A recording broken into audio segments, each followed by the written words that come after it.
party second vice president and general treasurer. He is joining State of the Nation via video link. And so let me take this opportunity now to welcome Dr. Ngenda to this special interview. Dr. Ngenda, welcome to State of the Nation. Well, thank you very much for this opportunity. I don't know whether you can hear me clearly, whether you can see me clearly. Yes, we can hear you clearly and we can see you clearly.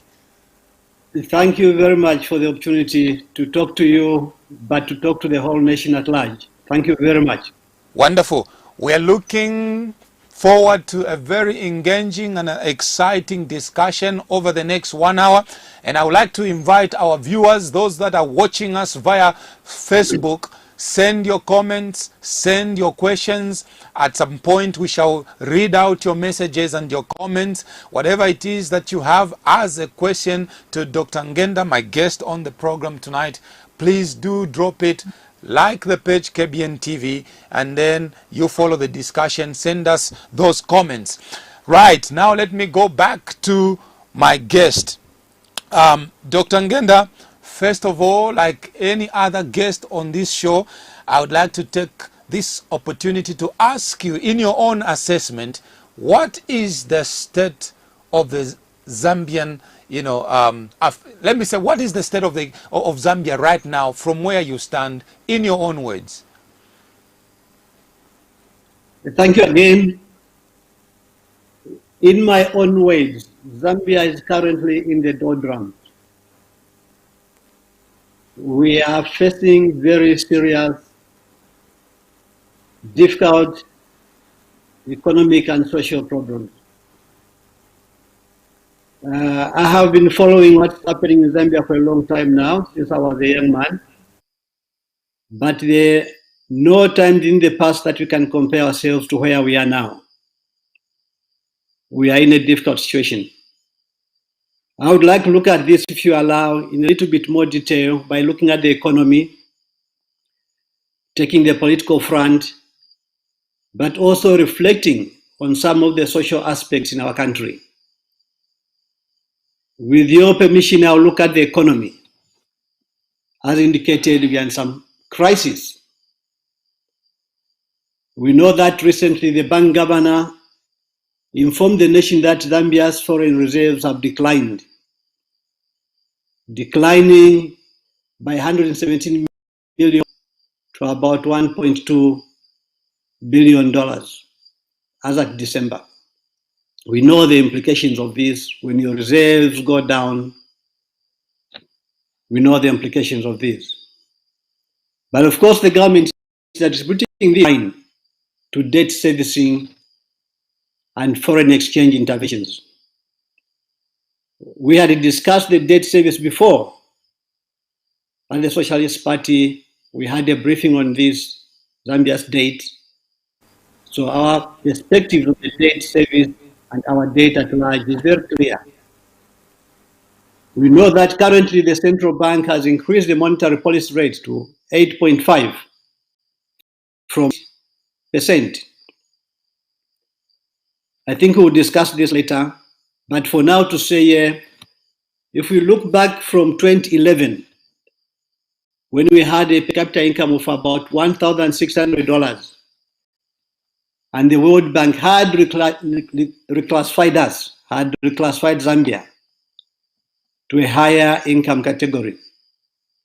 Since then, our economic performance has been declining.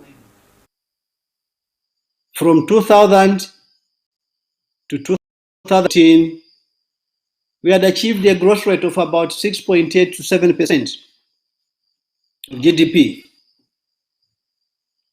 2015 to 2019, we declined to 3.1%. And 2019, we went further down to 1.4% growth rate of GDP. We trade that the kwacha, it has depreciated drastically. Not so long ago, it was at 4 kwacha at $1 US. Today it is around 22 kwacha to $1. I want to work out what percentage it has dropped. I think everybody can work it out for themselves. It's a huge decline. What does that mean?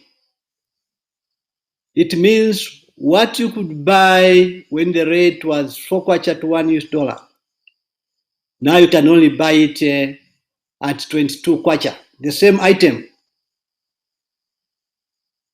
item has simply shot up. Even when the item is produced locally, there are two aspects to that. If you are going to have imported inputs in your product, automatically your price is going to go up. Even if you are producing your product locally, 100% local materials, still the prices are still going to go up because you are likely to acquire in one way or another some imported items which would have been exchanged at that high rate. If we look at the inflation rate, it is hovering somewhere around 26%. Twice we have referred to date, Zambia has defaulted on its payments.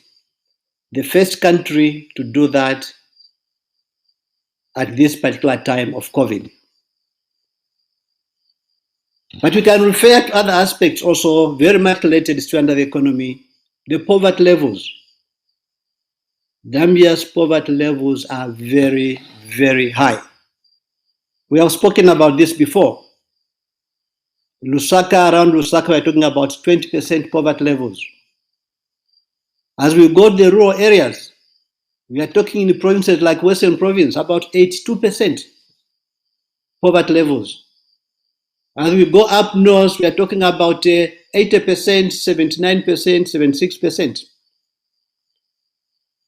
Literally, we are saying the country is split into two, with the rural provinces having high poverty levels, while the urban areas, Lusaka, 100%, Copperbelt, about 30%.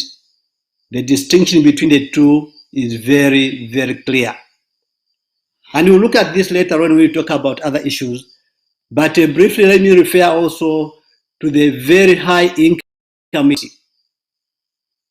And the World Bank has classified Zambia as having one of the highest levels of inequality in the sub-region. We have discussed this before. Our Gini coefficient, this is a measure of how unequal a society is. Our Gini coefficient is at 69%. So really, we are not doing so well. We are not doing well at all. And advice has been given before to the government by different interested parties. The Socialist Party included has given advice to a government. Several other economists in the opposition, external advisors, IMF, World Bank, donors, they have provided advice to government on a number of these issues, including debt. Right. So this is what I would like to reflect on as far as the economy is concerned. But I would have loved to say something on the political front and on some other social aspects. It's very interesting to listen to the Socialist Party team. You seem to be a team of numbers. You're just bringing out numbers. They say numbers don't lie, but you are painting a very gloomy picture there. These numbers, we have not manufactured them ourselves at the Socialist Party. They are numbers that you can find in government institutions. You can go to the Central Statistical Office, you find these numbers. That's where they are coming from. You can go to the Central Bank, you'd find these numbers. You can pick any government institution that deals in numbers, you are going to find the numbers. We are simply bringing them to the front to show what we are saying, what people are saying on one side, and what the reality is. So these are not a Socialist Party manufactured, concocted numbers. They are numbers that the government officers have come up with. If we look, for example, on the political front, yes, that now we are building up to the hot peak of the elections and so on. And if you look at the political front now, the Electoral Commission has released a roadmap, a guide towards the August elections. We have seen that while they have a roadmap, the application of rules of the game is very selective.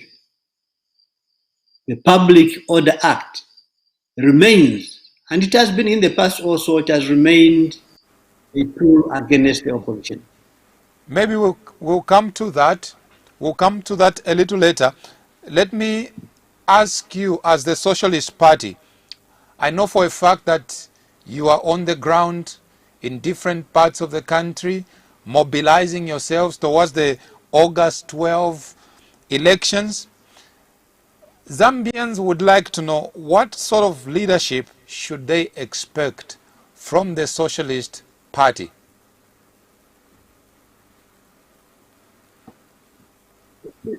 For those who know me for a long time, they know I'm an ordinary person.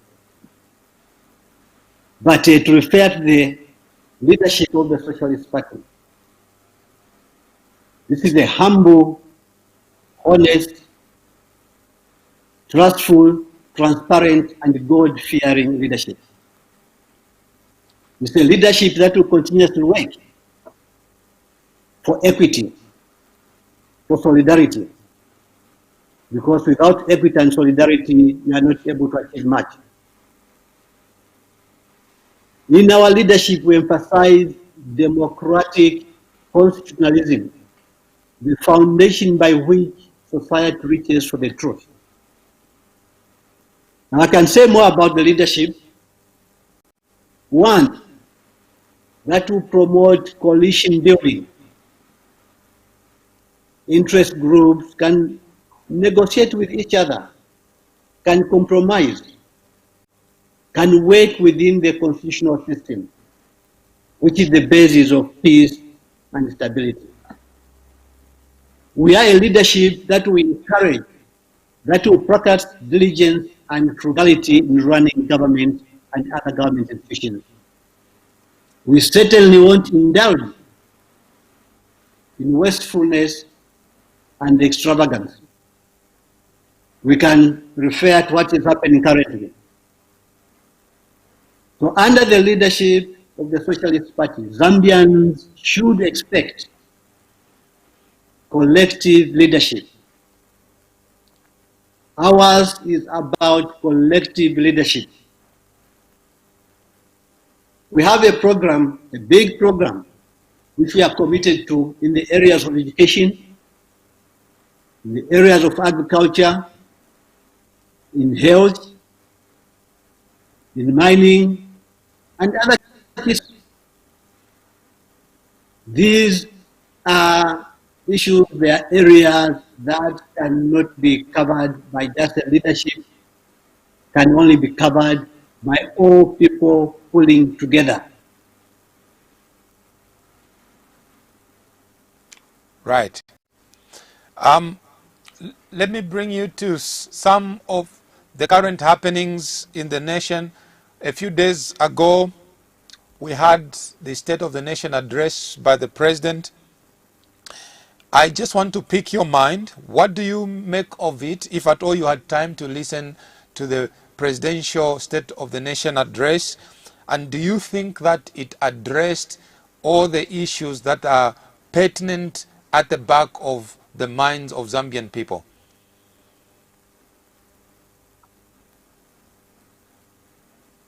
Frankly, let me say I listened to the address from the beginning to the end. When a president is addressing the nation, it's a responsibility of every citizen to listen, because you might get some policy guidelines there. So even being in the opposition, the only way you can also advise is you listen to what is being said. And so I listened from the beginning to the end. I'm not saying this just because I'm in the opposition. But unfortunately, my expectations were not met. It was about what has been done. There were no reflections on poverty levels in the country. How are we going to tackle them? There were no reflections on our debt. How are we going to attempt to live within our own means? There were no reflections on our current inflation rate. I remember some things that the president referred to. He spoke about one Zambia, one nation. He spoke about our national anthem, Stand and Sing of Zambia, proud and free, land of joy and unity, and our national anthem goes that way. Now you can tell me, if you are sleeping on 1 meal a day, tell me if you are able to stand up and proudly sing. If you are in the category of the 80% poor,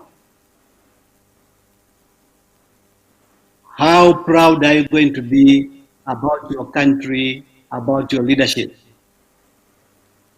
If you are not able to go to hospital and get medication,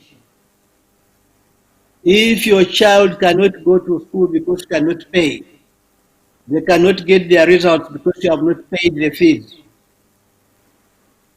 If when it rains, you cannot get out of your house because your door is flooded with water, you have to carry your shoes in your hands to find a dry spot to put on your shoes. Can you seriously stand up and proudly sing of Zambia? So I listened to the speech. As I said, it fell short of my expectations, and I'm sure a lot of other people's expectations. It's well and good to say, oh, I've covered 1 kilometer, I've covered 2 kilometers. But if you don't have a standard, if you are not giving the distance that you are supposed to cover, the figures you are giving are not very much useful. We must know where it is that we want to go. But if you are just going to say, I've moved, how many of our people are not able to access the services? How many of our people are not benefiting from all those that was being outlined? Nothing was mentioned about them. So I listened from the beginning to the end, and I listened again after, and I came up with the conclusion, and I'm sure many other people came to the same conclusion. We expected to hear more about our debt situation. We expected to hear more about how we are going to live with our own means now that we are even defaulting on our debt. It failed of my expectations, I should say. Perhaps one would say it was more about national values than about the performance of the economy. Is that not so, Dr. Ngenda? What values are you going to talk about? What principles are you going to talk about when the person next to you is sleeping hungry and your stomach is full? What equity are you going to talk about when you can drive on excellent roads in Lusaka, which we have built at 3, 4, 5, 6 times the cost, and when you get out of Lusaka, you are not able to drive on the road. You actually leave the drive on the side. So what values can you talk about? What principles can you talk about? Are these values and principles that apply just to a segment of our population? For those who go to the rural areas, they will tell you the infrastructure that you see here in town, you don't see it out there. So what values can we talk about? These are supposed to be prayed, to be seen in the way we treat the entire population. If you are talking about 80% poverty in one region, 70% poverty in one region, 20% poverty in another, what equity can we talk about? What solidarity are you showing? What are the principles that have led you to ensure that others are poor, others are sleeping hungry, others can't get an education, others they drop out of school? Your values, your principles are supposed to direct you to a point where each one of you, if you have one loaf of bread, you share equally that loaf of bread. Not you eat it alone, and then you say, stand with me and be proud under the sun for your country. It becomes very difficult. Right. Now, in your preamble, you did touch on yesterday's pronouncement by the central bank to adjust the policy rate upwards by 50 basis points to 8.50%. This, they said, was an attempt to slow down inflationary pressure. Now, from your standpoint, both as an individual, as a party as well, do you think this particular measure alone is sufficient to bring sanity to our economy? Unfortunately not. Just to point to one situation where you and me have seen videos circulating around on social media, where the comfortable, the rich, the well-connected are going around throwing money. So you come with your 8%, your 10%, when people who have the resources, who have the money, are going around just distributing the money, it can't be effective.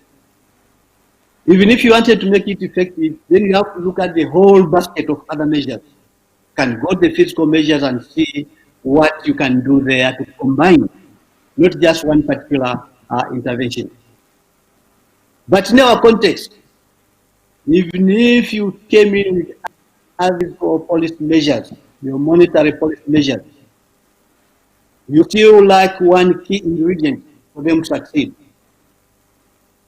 the confidence, the trust, people, of the business community, of the partners, the trust and belief that you are doing the right thing, you are meaning well, you will do everything to do the right thing.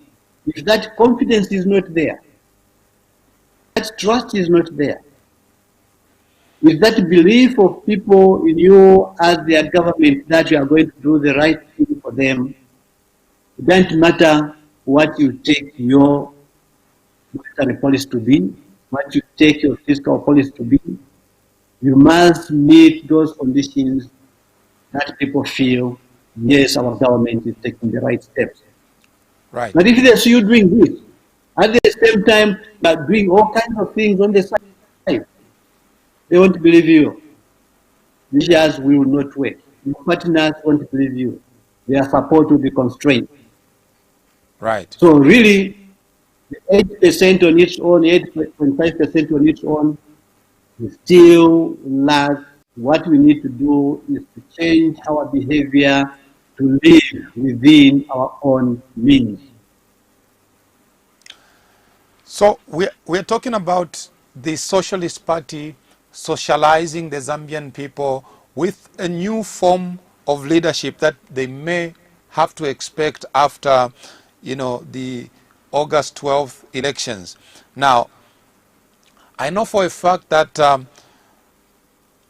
when you come into power, you would have to take charge of our natural resources, because most people have argued, most scholars have argued, that Zambia is highly endowed with so many natural resources that if only we could apply the right priorities, we cannot speak about our people living in abject poverty. However, Dr. Ngenda, when you read the FIC report and many other documents, they are still pointing to the fact that politically exposed individuals are exploiting these resources to their personal advantage and not so much to benefit the Zambian people who elected them into office. I need for you to give the people of Zambia an understanding what is the Socialist Party's policy on leveraging our natural resources that the Lord our God blessed us with, so that no one should be left behind, no one should live in abject poverty. What is your policy around natural resource utilization? You know, we came up with the manifesto, the Socialist Party manifesto. Maybe we are the only party in Zambia who has come up with such a comprehensive manifesto. And in that manifesto, we talk about the key sectors and what we are going to do. And in those key sectors, they are the resources that we are about. We are talking about agriculture. It's not excusable that today somebody living in Zambia can go to sleep hungry when you have all the land, when you have all the water. It's not excusable. Mining is one area where we have a lot of mineral resources. You can see what's happening now to our mining sector. But we have clearly stated, in mining you need critical skills, most of which we don't have. But it's our intention when we get into power over time to be able to go into mining with the appropriate partners, but not to nationalize anybody, but to get a rightful share for the Zambian people. We are seeing how the resources are being planted. The mukula trees are being planted. We have seen how reserves are being degazetted and being shared. Here within Lusaka, some land has been degazetted and shared. And there's not a single person from Karingaringa or from Tendere or from any of the compounds who has gotten even 1 acre. It has all gone to the people who are already comfortable, to the rich people in government and those who are politically connected. So when we come, we are basically very clear in our manifesto. The Zambian resources must be developed for the Zambian people. Right. There are other things of corruption that we can talk about, and the Auditor General's report is very clear. Everybody knows about the recent one. We are talking about how an entire government can purchase expired medicines and give it to its people with their eyes wide open. We are giving to our citizens expired medicines. There are several issues. So that applies also the issues of our resources. We are going to ensure our population benefits from those resources. Our workers benefit from those resources. Right. So away from the economy, the natural resources, Dr. Ngenda, I would like to take you to the role of our traditional leaders in national governance.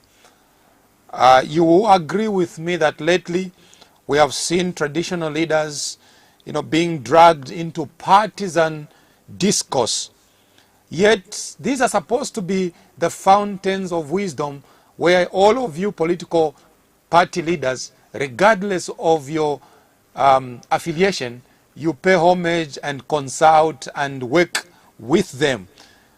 What's your effort as the Socialist Party as far as trying to restore the dignity and honor that is due to our traditional leaders? How are you socializing with them? What place are you giving them in your quest to form government? For a long time, our traditional leaders have been custodians of our customs.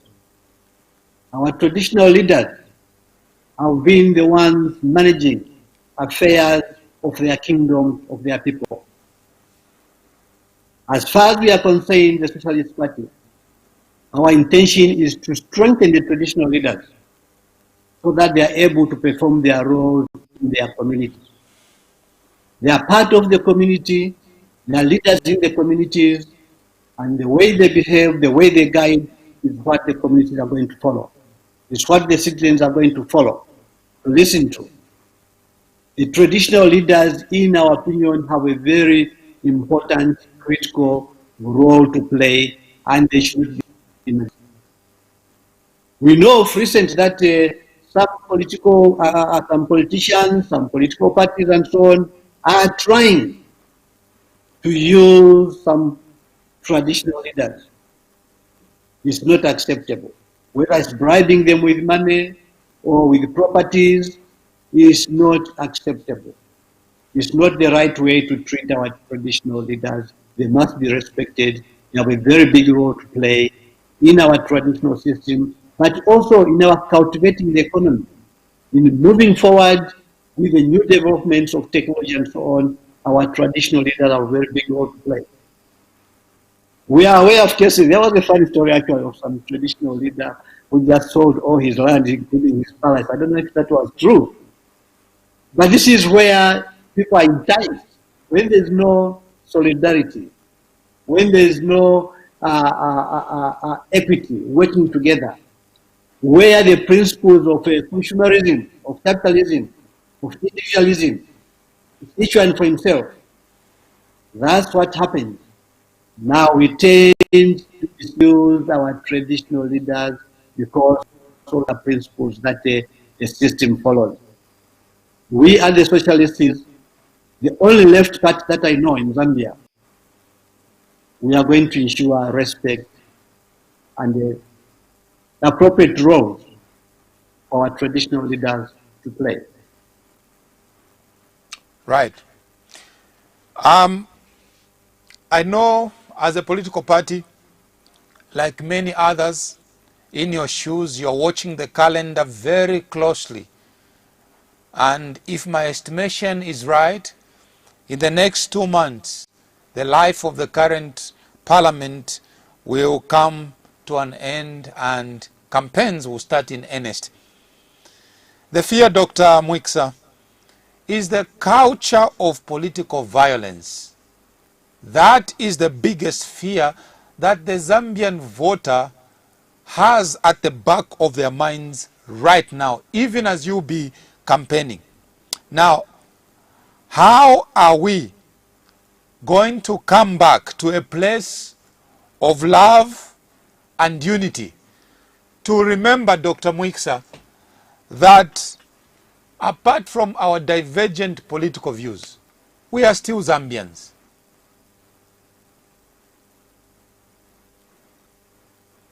Apart from our political divergent views, we remain Zambian. That's right. Unfortunately, we spoke about the levels of poverty being very high. People not able to have something to eat at the end of the day. People not being able to go to the hospital for medication. People not being able to send their children to school. All these things imply the levels of poverty are very high. But and should that be something that will instigate violence? Should that be something that, is there anything that can be done to make sure that there are no... The ordinary people don't know violence. Violence is instigated by the politicians. They are the ones who go out in the communities and distribute money. You attack the other people. They are the ones who go out in the communities and provide alcohol. They are the ones who provide transport to move from one region to the other. It's not the ordinary person who does that. But because of their poverty levels, they are being taken advantage of. Because of a low consciousness, taken advantage of. A number of them dropped a long time ago from school. They have nothing to hold on. When you talk about empowerment, youth empowerment, women empowerment, and this and that empowerment, we are talking about a specific group. The majority of our youth are being used to go into this violent behavior. It's not that they are violent, no, but the politicians. We have situations where politicians are ready and willing to win at any cost. That's what causes the violence. It's not the individual people who set out to say, now I'm going to hit my next door neighbor with a panga. Now I'm going to throw what to my neighbor. No. The politicians go in those communities. They make the people engage in that kind of behavior, that kind of violence. Look at it when you have got this gathering. Youngsters drunk. It is deliberate to harass other people. I referred earlier on to the issue of the tool that's being used. It only applies to you because you are opposition, but the government can campaign, can do whatever they want. The Public Order Act applies collectively. So really, this is our opinion. Violence has no room in our democratic country, in our democratic engagements, in our elections, in whatever discourse that we get into. Violence has no room. And it's the politicians that must resist from using communities, individuals, for small payments of money. If you talk to them, they will tell you they are given little bits of money, you go and harass those. That's where the problem is. It's this greed, this selfishness to win at any cost. Right. Even if it means losing life, they have to win. Right. We have seen it. People have lost their lives. So, Dr. Ngenda, I need to ask you, within that context, is there not room for inter-party dialogue to address some of these sticky issues so that the lives of our Zambian people can be preserved and political violence can be stopped? Those who instigate the violence are already known. We have the police. We have our government institutions who have been given the authority to ensure this does not happen. So the dialogue to do what when you have institutions in place, they are supposed to take their responsibility and be able to address the issue. We have seen cases where some political party cadres, they are demolishing a car simply because that car has got a sticker for an opposition party. And we have seen the police standing by, watching that, looking at that. No intervention is made. What kind of discussion are you going to have when the people who have been given authority to have law and order can stand by and look? So really what should be done is to allow our institutions operate freely. There is no need for a dialogue over some of these issues that are already clearly stated in our constitution. Let's apply our constitution. Let's let our institutions enforce what they were put in place to enforce. We won't have this.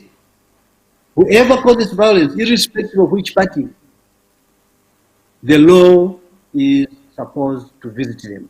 The law is supposed to stop that. The discussion outside that is not relevant, is not necessary. Right. Now, many stakeholders, perhaps including the Socialist Party, have been calling for the repeal of the Public Order Act. Only today, the Minister of Justice, Honorable Given Luwinda, told Parliament that it is too close to elections. So Zambia has lost an opportunity to have to begin to look at the Public Order Act. He says if we had more time, government was willing to relook its commitment to the amendment of the Public Order Act has been demanded by many of you stakeholders. What is your commitment as a Socialist Party as far as this piece of legislation and its selective application is concerned? We have stated in the past, we are going to get rid of this piece of legislation. It's obsolete, it's not necessary. Listen to the excuse that the minister is giving. It's too close near the elections, we cannot deal with this act. When they came into government, it was there. And it was used before. Even against them, it was used before. But now we have an excuse, we are too close. How long have we been there in government? And today we don't have time to do it. But because their intention is to use it selectively, deal with everybody else except them, so that act will not be repealed, it will stay. The Socialist Party in power will repeal the act. We have said this before, and I'm stating it here again. It's an obsolete act that is there to be used selectively against the opposition. What guarantees are you giving the Zambian people? Because we have heard such promises before, and the moment you get in power, you'll be using the same piece against the Zambian people. What guarantees is the Socialist Party giving to the Zambian people?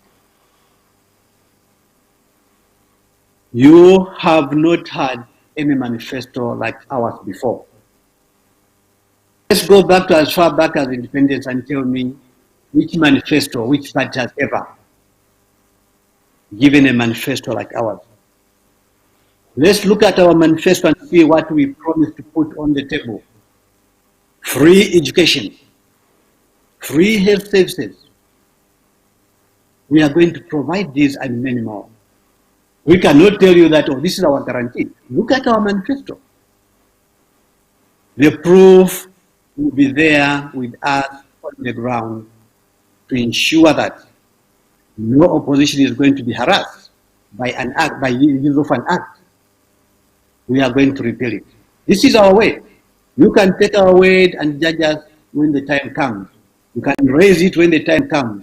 Socialist Party, you say you are going to repeal this act. How come we are now using it against us like your predecessors were using it against us? I can guarantee you that will never happen under the leadership of the Socialist Party. Right. I need to ask you this perhaps very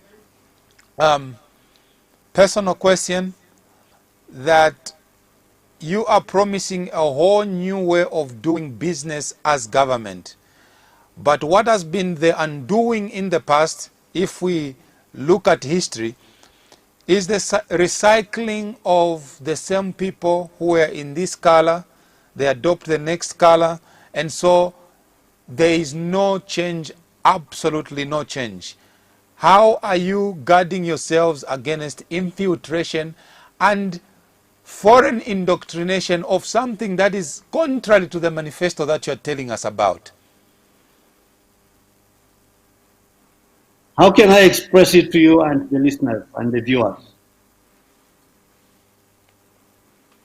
How can we, how did you put it again? How can you guard against infiltration of the Socialist Party, which might bring about dilution of your ideas? Because there is all this, you always say politics is about numbers. So you are willing to accept all people jumping from this color to the next color, so just that you can have numbers. But in the process, you lose the essence of the manifesto that you are telling the Zambian people about. My question then is, Dr. Ngenda, how is the Socialist Party going to make sure that it safeguards its core message and stick to its core values and the manifesto? Look at our behavior. Our current behavior. We are now preparing to go into the elections, August this year. We are adopting councillors, mayors, members of parliament Look at them. What kind of people are they? They are people who live in the communities. They are people who have been selected by the people in those communities. That's a different behavior from what you know, from what we know. The tendency has been that in the past, you need to have money for you to become a member of parliament. You need to have money, you need to have property, you need to have this. Actually, in some cases, some parties, they demand for you to be adopted as a member of parliament, you must pay certain amounts of money, you must show certain balances in your accounts, you must have property, you must belong to the upper class. Then they will adopt you. Doesn't matter where you are. You can be in Lusaka, they'll adopt you somewhere in Torokoso or somewhere in Songo, anywhere. It doesn't matter. But the behavior of the Socialist Party so far, all the adoption that we have had and all the adoptions we are going to have, these are not people you see driving around in Lusaka. They are not names that you have heard before, because they are people who have come from the communities. The difference. And also we are telling you, we are going to provide some of these services free. And people tell you, where will you get the resources from? Where are you getting the resources now to splash around, to show off their wealth, to throw money around? Where are the resources that the Zambian people require to ensure every child who is school-going age is supposed to be in school? Where are the resources that should go into our health services to ensure any Zambian who falls sick can go to hospital and get medication? Not the current situation where you have to be part of the upper class. If you are sick, we are going to fly you outside South Africa, or we are going to take you somewhere else. A poor man in Shangomo has no chance to fly to South Africa. So this is how we are ensuring that we are not going to have those people who have been recycled several times, and then they say, no, we are going to be Socialist Party members. We also have lessons to our people, ideological lessons to our people. Some people talk about, oh, your ideology of socialism is what, but we are going to apply this to our context in Zambia. There's no country that is similar to the other, and there's no application which is just a universal everywhere. You adjust to your own context. And the issues are straightforward, really. Very straightforward. The issues of education, the issues of health, the issues of housing, the issues of what is required for a human being, some dignity. Those are the issues we are talking about. Our manifesto is very, very clear on all these issues. We are adopting now people who the communities have indicated, which is the person who lives with us here. They are not living in Osaka or in Kopabeoto where then they go to some remote area and become an MP there, then they are voted into power, then they leave that remote area. The only time they will go back there is when it's time now for elections. Then they will go back there with sacks of money to go and throw around for the poor people to accept and vote for them again into power. The Socialist Party is contrary, is against that, and to do the right thing. Interesting. Very, very interesting. That you're not looking at social status, you're just adopting based on, approval of the communities. Of the community. Very It's not interesting. whether you are driving a big car or you have a big house or you have a 10 bicycles or what. All that is right.